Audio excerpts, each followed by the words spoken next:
Hi viewers, welcome to my channel. అందరూ బాగున్నారా?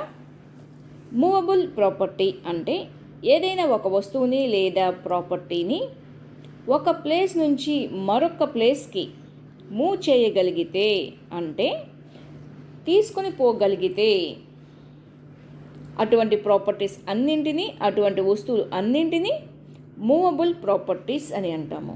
ఉదాహరణకి fan, AC, car, bike, chair, beds, sofas etcetera. వీటన్నింటిని కూడా మనం చాలా ఈజీగా ఒక ప్లేస్ నుంచి ఇంకొక ప్లేస్కి తీసుకొని పోగలం. అలాగే ఒక ఊరి నుంచి ఇంకొక ఊరికి కూడా మనం తీసుకొని పోగలం. ఇలా ఒక వస్తువు యొక్క, ఒక ప్రాపర్టీ యొక్క ప్లేస్ అనేది చేంజ్ అవుతుంది, ప్లేస్ అనేది మూవ్ అవుతుంది.